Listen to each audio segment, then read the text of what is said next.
Bismillahirrahmanirrahim. Assalamualaikum warahmatullahi wabarakatuh. Baik, pada kesempatan kali ini kita sedikit akan membahas atau kuliah fisika kuantum. Oke, pada pertemuan kali ini kita akan membahas masalah spektrum atom hidrogen dan teori atom Bohr. Oke, saya kira ini materi kita. Bohr. Nah, pada paruh abad kedua, paruh kedua abad 19, eksperimen spektroskopi berkembang sangat pesat.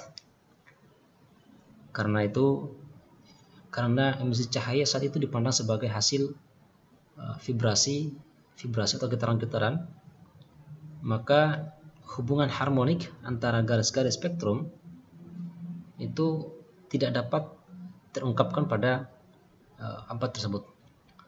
Sehingga pada tahun 1885 seorang sekawan bernama Johann Balmer menggunakan panjang gelombang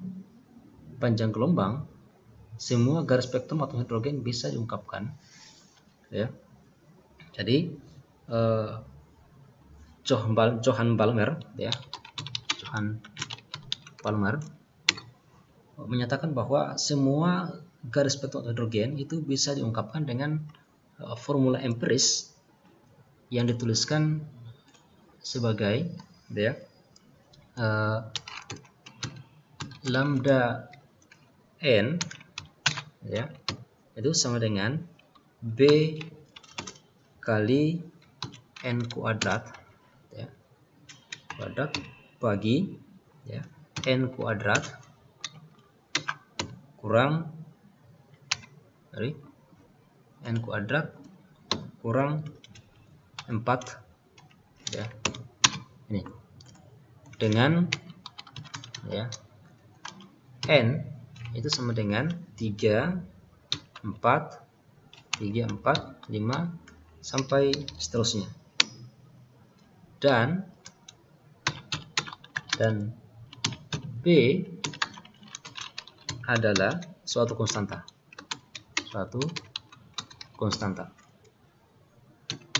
Nah, persamaan ini kemudian dituliskan menjadi, ya, soal ini kemudian dituliskan C/, lambda n, ya,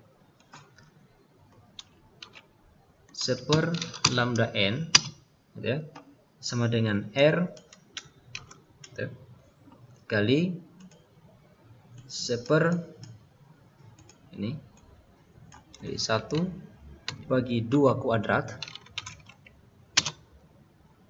kurang 1 bagi n kuadrat dengan R disebut sebagai konstanta Rydberg, ya, konstanta Rydberg yang nilainya yaitu 1,0968 dikali 10⁻⁷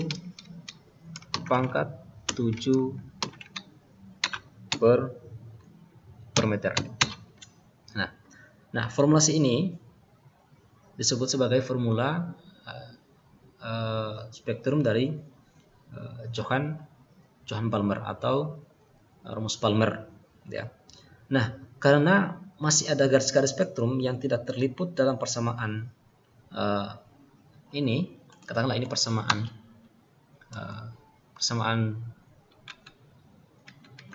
2 yang di atas kita tuliskan sebagai persamaan 1. Nah, karena masih ada spektrum, ya, masih ada garis-garis spektrum yang belum masuk dalam kategori sebagaimana diungkapkan pada persamaan 2. Nah, maka sehingga selanjutnya secara umum ya, persamaan Balmer tadi atau spektrum Balmer tadi itu dituliskan menjadi ya. Nah, persamaan ini kemudian dituliskan menjadi ya, C per lambda pangkat n kali r C per m kuadrat ya, ini m kuadrat minus n kuadrat dengan n itu lebih besar dari m ya. Nah, ini dikemukakan oleh Balmer dan Ritz ya. Oke, ini dikemukakan oleh Balmer dan Ritz. Ini kita anggap sebagai persamaan 3.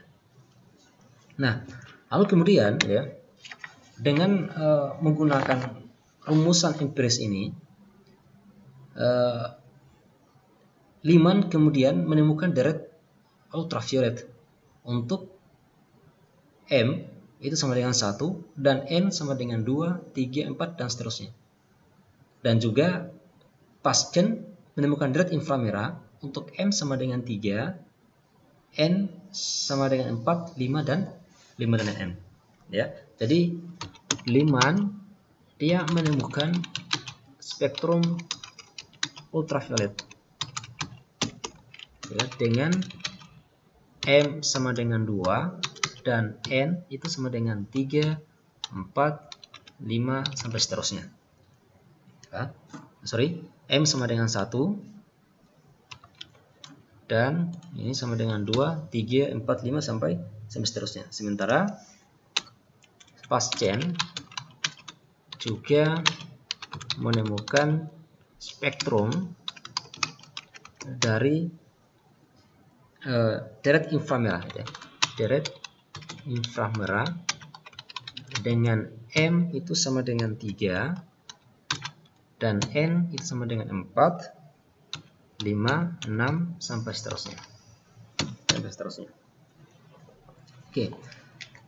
Nah, lalu kemudian gitu ya, berdasarkan percobaan hamburan partikel alfa pada tahun 1911 oleh Ernest Rutherford, di mana Ernest Rutherford ini dia mendapatkan hadiah Nobel kimia pada tahun 1908, di mana Ernest Rutherford kemudian menyarankan struktur atom yang terdiri dari inti bermuatan positif dan bermuatan elektron-elektron yang mengitarinya. Di mana kita ketahui bersama bahwa elektron pertama kali ditemukan oleh J.J. Thomson pada tahun 1897. Namun demikian, teori fisika pada saat itu tidak mampu menjelaskan hasil penemuan dari Ernest Rutherford yang dalam kaitannya dengan persamaan rumusan Balmer-Ritz pada persamaan yang ketiga, persamaan 3 ini. Nah, sehingga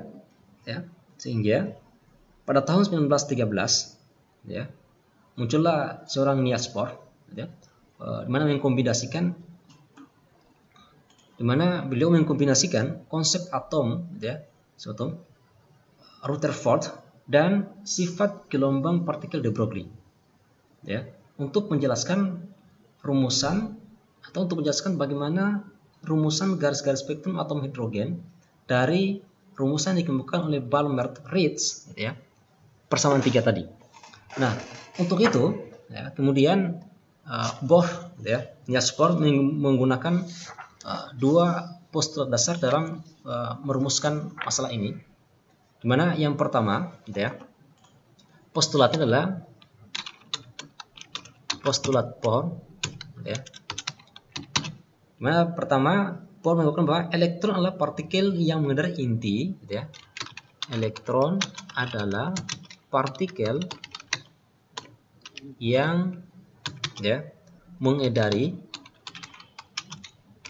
inti hanya pada orbit-orbit tertentu ya, hanya pada orbit tertentu. Nah, di mana pada setiap orbit ya, elektron memiliki energi yang stasioner, energi yang diam, stasioner, sehingga tidak ada radiasi elektromagnetik yang diemisikan atau yang dihamburkan. Nah, tentu hal ini sangat bertentangan dengan ramalan teori klasik ya.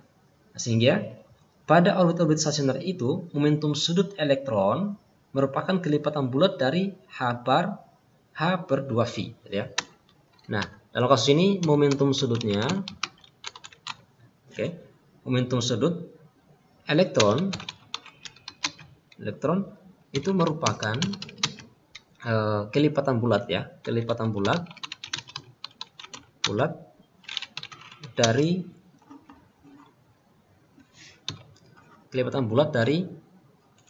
H bar ya, dari H bar sama dengan H per 2Pi per 2 kali Pi. Oke, ini. Nah, sehingga teruskan menjadi L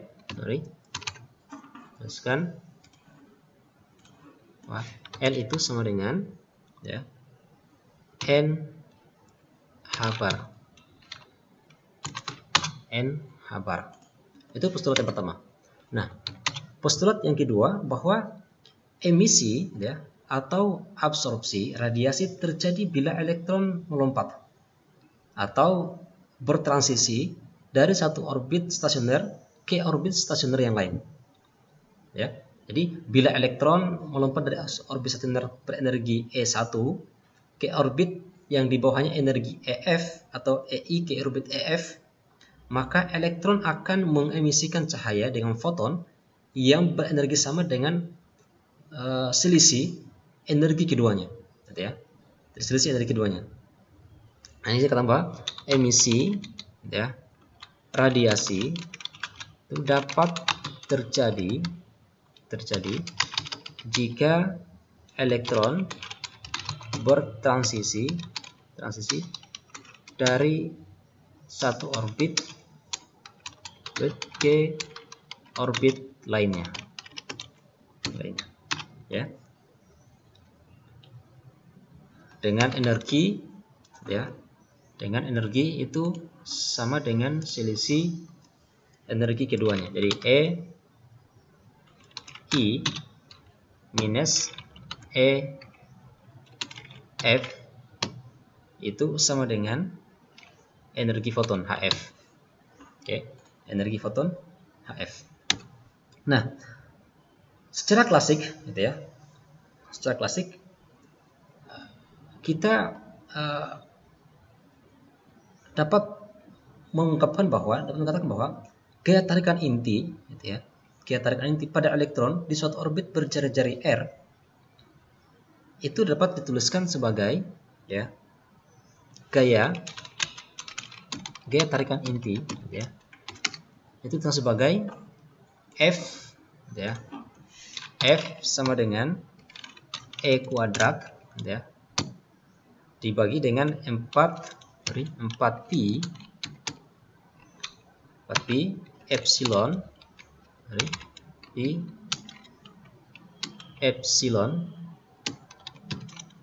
epsilon 0 dikali dengan R kuadrat ya.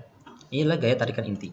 Gaya tarikan inti pada setiap elektron yang mengorbit pada orbit stasioner tertentu, di mana E itu adalah merupakan muatan elektron dengan besaran E sama dengan 1,6 kali 10 pangkat min 19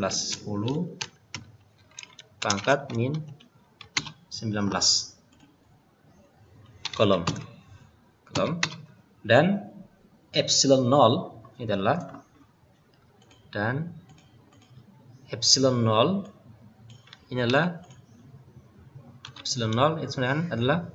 merupakan permitivitas ruang hampa.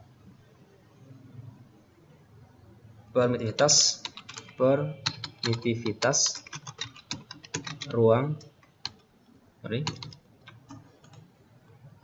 ini 0 itu adalah permitivitas ruang hampa, di mana nilai dari 1/4pi epsilon 0 gitu ya, dari persamaan ini ya, di mana nilai dari 1/4pi epsilon 0 ya, itu sama dengan 9 kali 10 pangkat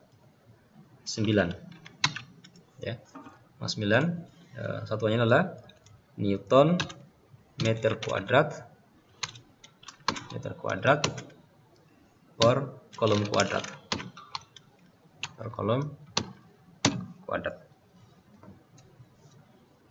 Oke.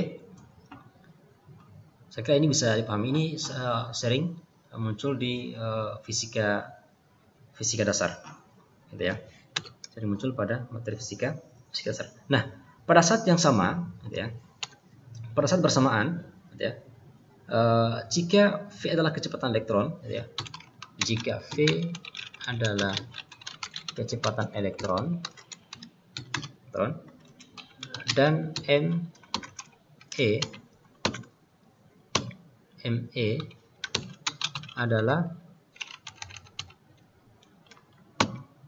ME adalah massa elektron, gitu ya, massa elektron, maka gaya sentrifugalnya adalah dituliskan sebagai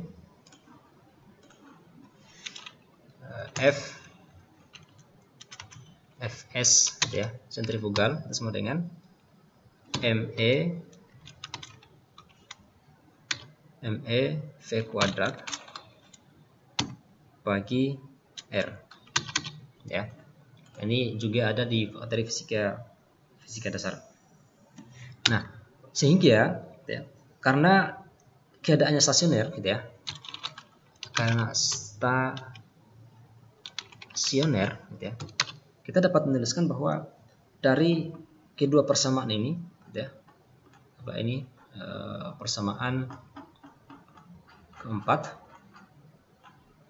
ya, ini persamaan 4 dan yang ini persamaan 5, misalkan persamaan 5. Nah, dari persamaan 4 dan 5, ya, dari 4 dan 5, ya, kita dapatkan bahwa V itu sama dengan S berarti akar dari E kuadrat, ya, kuadrat bagi 4pi epsilon 0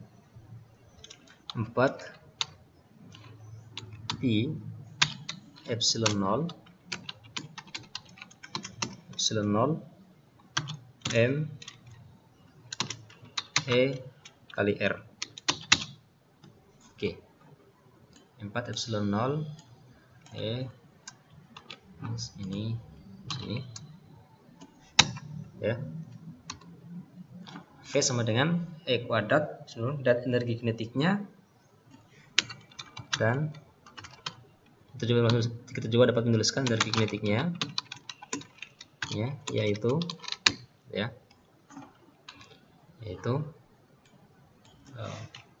EK itu sama dengan E kuadrat saya bagi dengan 8pi epsilon 0 kali R. Oke, epsilon 0 kali R. Nah, sampai saat ini kita sudah mendapatkan kecepatan dan energi kinetik dari elektron yang mengorbit inti. Oke, saya kira kita lanjutkan pada video berikutnya.